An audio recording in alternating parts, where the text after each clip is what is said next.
de Yacu Pérez, académica. Ya conversamos con Nori alguna oportunidad o dos aquí en el programa Diálogo. Este es Elecciones 2023, porque se lo hace específicamente para las elecciones. Y quisiera preguntarle y saludarla a Nori Pinella. Le pregunté a Yacu cómo va la campaña. Yo le voy a cambiar la pregunta a usted. Nori, buenos días, bienvenida a I99 y al Buenos programa. días. ¿Cuál y Buenos qué días. es lo que Bueno, más le pide la gente cuando usted está en territorio? ¿O qué es lo que más le solicita? Que cambien, que mejoren. Por favor, Nori Pinella. buenos días, Eduardo, a todos los radioescuchas de I99 y a todos quienes nos siguen en la plataforma digital. Bueno, soy una mujer de territorio, he estado en la campaña muy activa, también he regresado de La vimos. Manabí de acompañar a Yacu, sí, ya estoy en Guayaquil porque continuamos realmente con toda la visita, también en los barrios de nuestra ciudad. Así que siempre en un trabajo conjunto, un trabajo en equipo, y eso es lo primero que quiero resaltar en esta campaña, sobre todo donde Yacu, que cree fervientemente en la participación de la mujer activa, pues he tenido ese espacio también para decisiones, para coordinación y en la confianza del trabajo que también puedo realizar. Así que es un trabajo conjunto, lo he acompañado en Manabí, estuve la semana pasada también en Manabí, avancé hasta Chone, bueno, y ahora ya estoy de retorno a Guayaquil para continuar luego de la entrevista con ustedes en la visita de territorio aquí en Guayaquil. Bueno, lo primero, Eduardo, lo que nos piden siempre cuando estamos en el territorio es esta seguridad ciudadana. La inseguridad es el principal problema que atañe hoy a todas las familias del Ecuador. Esa es la principal demanda que existe del pueblo y sobre todo en acciones específicas, pero lo importante también es conocer cómo recibimos a un Ecuador que en el periodo junio 2022, junio 2023 ha incrementado sus índices de violencia criminal en un 89%. Hemos pasado de un registro aproximado de 1.843 casos de violencia criminal, 1.400 a 2.797 casos. Esa es la realidad que vive el Ecuador, con una tasa, bueno, de pleno empleo de 34, que solo lo tienen 34 de cada 100 ecuatorianos, con un índice de violencia de género, la mujer ha sufrido algún tipo de violencia 6 de cada 10, con desnutrición infantil de cada 3 niños, de 3 de cada 10 niños. Esa es la realidad con la que recibimos al Ecuador y por supuesto una realidad también en el déficit de la caja fiscal. Ante esa realidad, sí, sin lugar a dudas, la principal demanda en el territorio es que se vele por la seguridad ciudadana. Es la pregunta y la respuesta, ¿verdad? Es la seguridad ciudadana. Porque sin seguridad, Nori, no hay nada. No hay trabajo, no hay educación, no hay negocios, no hay trabajo. Qué increíble. Usted es una educadora, usted es una académica. Eh, ¿Cómo ve el sistema a nivel de los locales no privados, a nivel de los urbanos marginales? Usted que está caminando tanto y está en el territorio, sobre todo a portas del fenómeno del niño. Bueno, lo que principal que vemos con relación a estas necesidades, aparte de la seguridad, es esta preocupación en el sector agrícola, en el campo, Gracias. sobre qué acciones se va Gracias. a tener ante esta presencia del fenómeno del niño. Lo primero son aquellas acciones, veíamos aquellas, no de las líneas generales, sino desde el plan preventivo, que sin lugar a dudas no se ha dado. No se ha dado y no se ha trabajado. Primero, desde esa política macro que viene a través del gobierno nacional y por supuesto a esta que se deben alinear los gobiernos locales y los gobiernos provinciales, dentro de las competencias, ¿no?, que a cada uno atañe. Por lo tanto, dentro también la postura que se tiene en el caso de llegar al gobierno nacional, en esa confianza que nosotros esperamos recibir del pueblo ecuatoriano y este trabajo diario que llevamos, es lo primero en acciones específicas. Cuando hablamos de fenómenos del niño, lo primero es limpieza de canales. Hoy si vemos en el sector del agro, no solo en Guayas, también lo vimos en Manabí, no han existido estas acciones preventivas.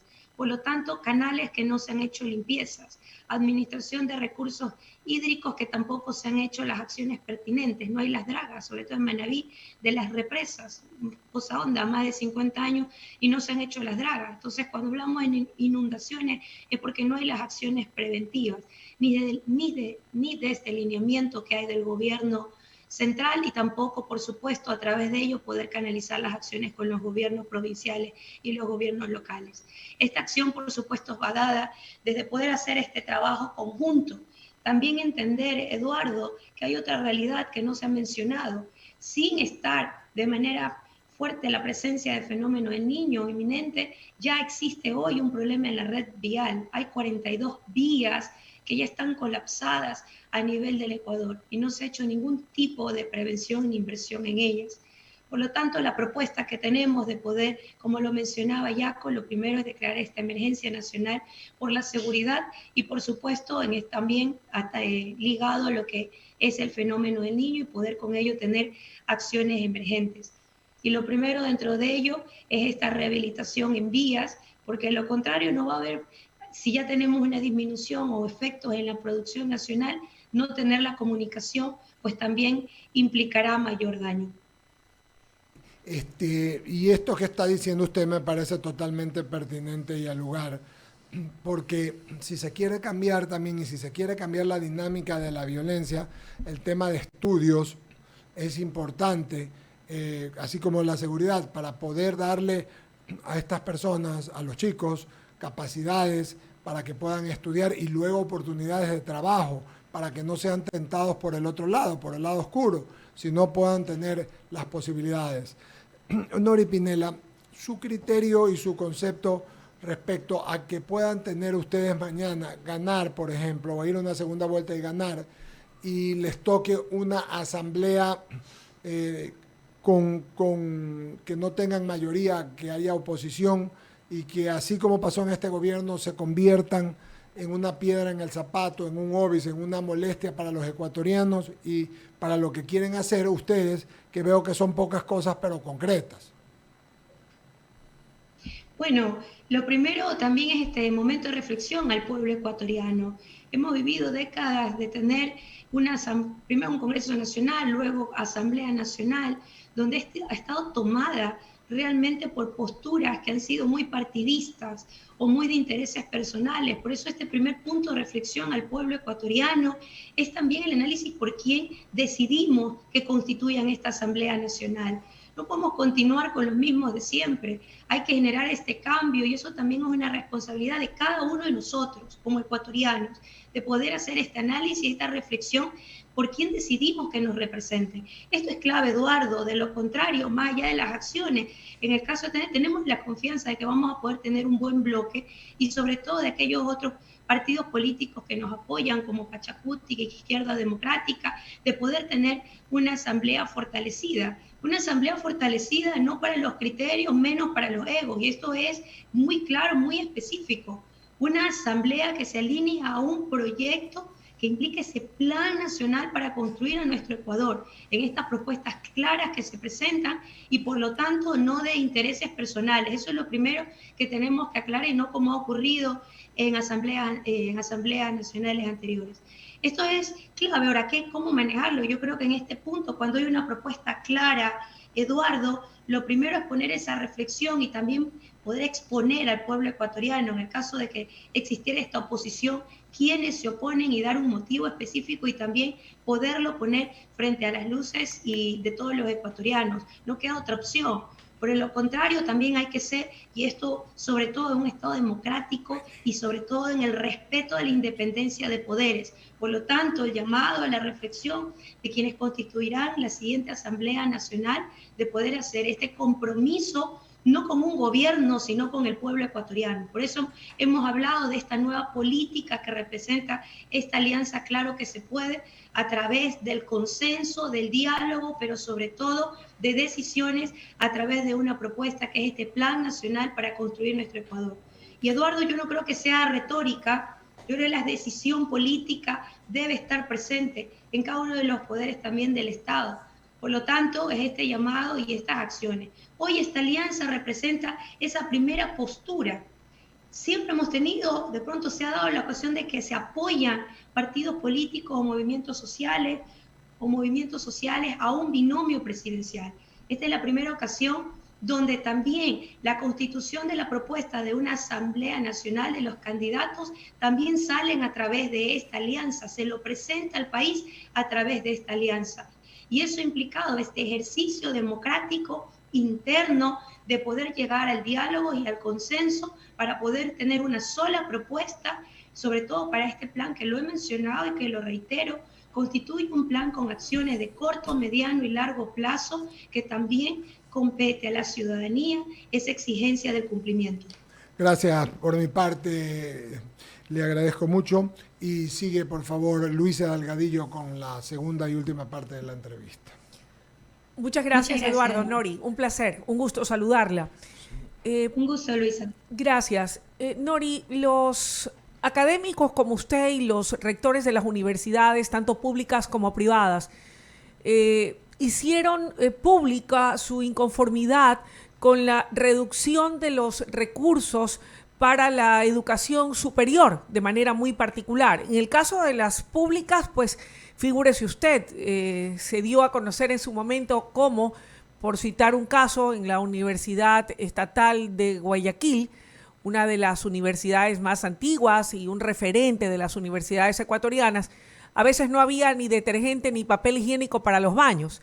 Y en el caso de las privadas, en lo que guarda relación con las partidas que asignaba o otorgaba el Estado ecuatoriano a través del gobierno para las becas a estudiantes de escasos recursos que por un buen rendimiento lograban acceder a ellas. Y al limitarles los recursos o las partidas a las universidades, con ello pues también se disminuía la posibilidad de que nuevos estudiantes puedan acceder a esas becas. De convertirse ustedes en gobierno, ¿cuál va a ser el accionar en favor de la educación superior? Usted es académica, educadora, vicerrectora de una importante institución de educación superior. Sí, gracias, Luisa. Bueno, lo primero mencionar que entre las IES tenemos esta categorización, están las públicas, las cofinanciadas y las particulares que son 100% autofinanciadas.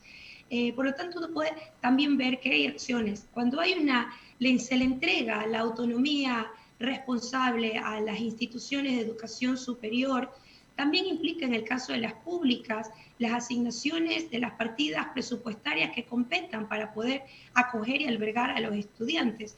No existe una relación ni hay realmente una coherencia entre entregar esa autonomía a las universidades dentro de esta constitución de autonomía responsable, por lo tanto de administración de recursos, si también hay una limitación en ellos. Por lo tanto, es nuestro compromiso primero entregar y como una prioridad que exista, así como seguridad, educación y salud, dentro de las partidas presupuestarias del Estado, pues también tener esta coherencia. Entonces, ¿qué ocurrió, Luisa? Entregamos la autonomía responsable a las universidades, pero no entregamos el presupuesto. Entonces ocurre que cuando hacemos los procesos de admisión dentro de la universidad pública no contamos con los recursos para poder atender esta necesidad. Entonces lo primero es que tiene que haber una coherencia, pero también es cierto, Luisa, que también tiene que existir una responsabilidad en la administración de esos recursos, en que estos sean eficientes también en su manejo y gestión. Por lo tanto, sí hay también esta observación para poder llevar ese seguimiento y control de cómo se llevan y se administran estos flujos. Pero sin lugar a dudas, si no existe esta coherencia, Luisa, no podrá existir algún proyecto que implique tener y poder albergar a los estudiantes. Cerca de 200.000 bachilleres que se quedaron sin cupos para el ingreso a las universidades. Entonces, hay un aspecto, primero es el libre acceso a la universidad, que es la propuesta que se tiene en este plan de gobierno de Yacu Pérez, Nori Pinela, pero también está el contexto de poder asignar los recursos en el caso de la universidad pública. Con relación a las becas, también es importante la participación que han tenido las universidades autofinanciadas o particulares. Las universidades autofinanciadas y particulares, dentro de también su autonomía responsable y gestión eficiente de los recursos, han podido dar el apoyo justamente a todo el sistema para poder albergar estudiantes. Tenemos el caso de las universidades particulares que hoy albergan incluso a estudiantes que proceden de las instituciones o de los colegios nacionales y públicos, constituyéndose aproximadamente en el 60% de su grupo de estudiantes, de su población estudiantil. Esto también habla mucho de la apertura y de esta contribución que hay también de las IES particulares y que se ha satanizado en muchos casos cuando también constituimos una labor de servicio también a la educación. Por lo tanto, tiene que haber, por supuesto, un equilibrio, Luisa. Tiene que haber la asignación de recursos en el caso de las universidades públicas, porque sin ello cualquier acción es imposible. No podemos exigir invertir, sobre todo en infraestructuras tecnológicas, en metodologías de aprendizaje, clave la capacitación de docentes si no se tienen los recursos.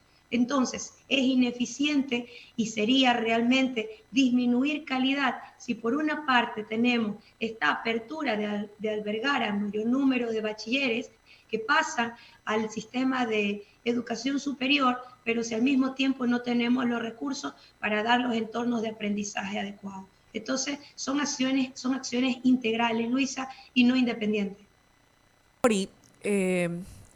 Gracias por responder a esa primera interrogante que guarda relación con la problemática que atañe a la educación superior. Para que en el caso de los niños puedan tener un mejor rendimiento académico, y me refiero, sí, a los más pequeños, es importante que tengan una buena alimentación. Aquello les va a permitir estar sanos, fuertes y con una mente abierta para poder adquirir los conocimientos. Este gobierno, de manera muy particular, y yo sí quiero reconocerlo, ha hecho un gran trabajo, ha venido realizando un gran trabajo en lo que concierne al tema de la desnutrición infantil, luchando por combatir la desnutrición infantil. Ustedes van, me imagino, a reforzar esta tarea. ¿Tienen alguna planificación en esa línea, en ese sentido, para poder reducir los índices de desnutrición infantil que también aquejan a nuestro país, lamentablemente? Sí, claro que sí, Luisa. Aquellas acciones que se han venido emprendiendo y que sean positivas, por supuesto, se las va a valorar. Nosotros no constituimos una postura, ni este proyecto político contempla una acción de que todo aquello que viene o precede un gobierno anterior, si aquello no funciona, ahí, sin lugar a dudas requiere un cambio. Si hay acciones que son positivas, por supuesto, se va a mejorar y se va a potenciar. En ese sentido, hemos sido muy claros. Con relación a las acciones en el programa de nutrición infantil, en esta realidad que hoy tenemos, 3 de cada 10 niños entre 0 y 2 años padecen de desnutrición crónica infantil. Entonces, estas acciones van ligadas en un aspecto, primero, también poder otorgar. El mayor índice se da en la ruralidad, Luisa, donde tampoco hay, en el programa se ha contemplado también la formación, la capacitación también a las madres. Y es que va ligado, es una problemática social que no es independiente, porque también está ligado qué ocurre con los embarazos en adolescentes, que es donde su mayor número también se da en la ruralidad. Entonces, hay un sistema, hay un proyecto integral, sobre todo de esta capacitación y educación, sobre todo en educación sexual, para el cuidado de las niñas y adolescentes, y también hay aquellas acciones que hay de educar a aquellas madres que hoy tenemos en el campo, para poder entregarles una matriz de cómo poder y educarlas y poderlas capacitar, de cómo poder generar una alimentación balanceada para sus niños, donde necesariamente tiene que intervenir el gobierno otorgando dentro de aquellos que tienen sus pequeñas parcelas, que son parcelas que se cultivan para sobrevivir, no son necesariamente para un tema de producción o generación de ingresos, Luisa. Esta es la realidad en el campo, en la ruralidad. Por lo tanto, es dar este primer espacio de contribución y que luego va ligado a este plan de aquellos niños que ya acceden a las escuelas y poder retomar los desayunos escolares que hoy han tenido en su composición debilidades, donde se ha disminuido proteína, donde no se entrega dentro del desayuno escolar leche, donde han existido irregularidades que necesariamente hay que tomar acciones y medidas. Nori, usted ha tocado un punto muy importante cuando habla acerca del embarazo precoz, el embarazo en adolescentes. Somos el segundo país en la región con mayor índice de niñas adolescentes que ya son mamás. y habla de la necesidad de ir hacia una buena orientación y un plan de educación sexual, me imagino desde las aulas. Sin embargo, ¿hasta qué punto, le digo algo, yo sí soy partidaria de aquello, pero hasta qué punto se puede entrar en un momento determinado en un conflicto con la iglesia, por un lado, y por otro lado, no olvidemos también que desafortunadamente en el Ecuador, creo yo, y revisaba cierta información que da cuenta de un problema de densidad poblacional. Sumado a ello, desgraciadamente no hay lo que yo sí creo que sería vital, siempre lo he considerado, y esto no lo digo como comunicadora, lo digo como una ciudadana más, la necesidad de una política de Estado de control de la natalidad. Importante, creo yo, para que los recursos alcancen para todos, porque en un país pobre como el nuestro, cada vez hay menos recursos, pero hay más población. Sí, bueno, también, Luisa, hay menos recursos porque la corrupción pues se ha tomado la dignidad del país. Eso es la realidad también. Perdemos aproximadamente casi 7.600 millones de dólares por corrupción, dejando de lado aquellos estudios de esa década donde aproximadamente hay entre 30.000 a 70.000 millones de dólares en pérdida por corrupción. Pero más allá de ello, lo que usted menciona con relación, cuando hablamos de educación sexual y hablamos de un tema de realidades, primero quiero mencionar dentro de las estadísticas que tenemos, 1.800 en el último año, 1.843 nacimientos en niñas entre 10 y 14 años, Luisa. Entonces también hay un contexto de una afectación también psicológica. Y en primera instancia, estos nacimientos se han dado incluso por temas de violación, incesto. Entonces, hay mucho en este tema de formación y educación que tenemos que generar. Entonces, esta es una tasa sin considerar aquellas estadísticas que no se levantan, sobre todo en el sector rural, y quiero enfatizarlo. En esta visita en territorio, cuando ves y puedes palpar esta realidad y las necesidades, Luisa, son aquellos datos que no llegan hasta las estadísticas nacionales. Entonces, con esta realidad, por supuesto, hay un tema del contexto religioso, pero más allá de hecho y fuera, o sea, sin tener que tener una incidencia dentro de las creencias religiosas, cuando hablamos de educación sexual, es aquello que también tiene que ver con la protección de la mujer para que no esté violentada. Entonces, no es una situación que va desde una postura, más allá de las posturas personales que tengamos. Cuando hablamos de esta educación, es ese proceso y esa reflexión de poder educar en un sistema donde hemos tenido una sociedad muy machista, de poder generar y reorientar estos aspectos culturales que por supuesto son también resultados que no se ven en el corto plazo, Luisa, pero que necesitamos tomar una acción.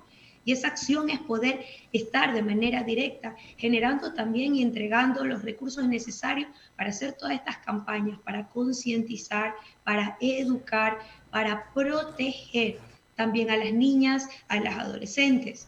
Entonces, es una condición, Luisa, que por supuesto siempre tiene mucha sensibilidad, pero que es muy necesaria, que es posible cuando existe también esta decisión de aquellas acciones y desde las políticas públicas donde participamos, por supuesto, como gobierno, pero sin que tenga que ver incluso con esta postura, como lo hablamos muchas veces de religión. Cuando hablamos de educación sexual, es dentro de ese cuidado, dentro del cuidado también que hay de la mujer, del niño, que se pueda dar, de evitar de los adolescentes y de poder tener esta formación. Es educación para tener la reflexión de las responsabilidades que te atañen ante cualquier decisión que tomes como individuo. Es esa la visión, Luisa, y dentro de ello no creo que exista un tema de una falta ante los aspectos y la postura religiosa. Yo soy creyente, entonces por lo tanto creo que es otro el enfoque. Participa, por supuesto, también todos los grupos sociales, sin lugar a dudas, pero es esta la postura y es este el punto de análisis para ese proceso de educación, de formación, de capacitación que se requiere hoy en el país. Sí, Nery querida, se nos fue el tiempo. Yo solamente quisiera quizás que nos conteste en un minuto es tanto lo que se dice que hay que trabajar en las escuelas, que son como 600, que con las lluvias, Luisa, se quedaron desbaratadas. Yo vuelvo a preguntar, es por el problema del fenómeno del Niño. ¿Hay un plan de inmediato de ganar para poder resolverlo? Bueno, en cuanto a educación, para nosotros es la preparación y lo primero que se ha analizado es poder trabajar en aquellas, desde el currículum, determinar aquellas tareas autónomas que se puede trabajar y que de hecho ya tuvimos una primera experiencia con la pandemia, Eduardo y Luis, así que es posible, pero ese es preventivo. O sea, no es la reacción ante el problema ya, sino desde ahora esta formación, claro, la determinación dentro del programa de estudios, porque está ya diseñado el programa de estudio anual dentro del Sistema Nacional de Educación, y es poder dentro de ello hacer las adaptaciones de las actividades autónomas que se pueda trabajar con los chicos en casa y luego tener dentro de aquellas áreas que se han determinado como de mayor riesgo en afectación, poder tener los centros donde se puedan determinar, y aquí vienen coliseos, lo que hemos estado analizando de manera interna en el proyecto, aquellas áreas dentro de las diversas comunidades donde se pueda albergar a los niños para que a través de sus maestros hacer un tema del seguimiento que podamos llevar de tareas autónomas para no detener el proceso de aprendizaje. Incluso hoy, cuando hablamos de un tema de las opciones de educación virtual, aquellas instituciones, aquellas unidades educativas que estén preparadas con tecnología y sus plataformas, también es una alternativa, pero lo cierto es que no todas están preparadas para ello. Por eso tuvimos la deserción de estudiantes en la etapa de pandemia. Tuvimos una deserción porque no tienen, primero, no hay infraestructura tecnológica, sobre todo en la ruralidad, no lo hay. Entonces, ¿cómo podemos hacer un sistema de conexión? Nuestros mismos docentes no tienen el recurso tecnológico, no tienen el equipo y tampoco los chicos. Por lo tanto, hay dos acciones. Aquellas unidades educativas que estén preparadas con infraestructura tecnológica, una acción es la educación virtual. Y aquellas que no estén preparadas es poder hacer el rediseño del contenido curricular a través de las actividades autónomas de estudiantes en casa y luego hacer monitoreos en determinadas horas en días de la semana para poderlos albergar y hacer un seguimiento y monitoreo, pero es imposible parar el proceso de formación. Gracias, Nori Pinella. Luisa, muchísimas gracias, ¿no, verdad? Tenga usted buen día, seguiremos conversando. Gracias por estar en Elecciones Anticipadas 2023 en I99. Seguiremos conversando los días que vienen. Muchas gracias, muy amable. Gracias a ustedes, a quienes nos escuchan y nos siguen en plataformas digitales. Gracias. Gracias, perfecto. Pagamos el corte, ya está Lucía Jaramillo calentando banco. Ella es candidata asambleísta nacional.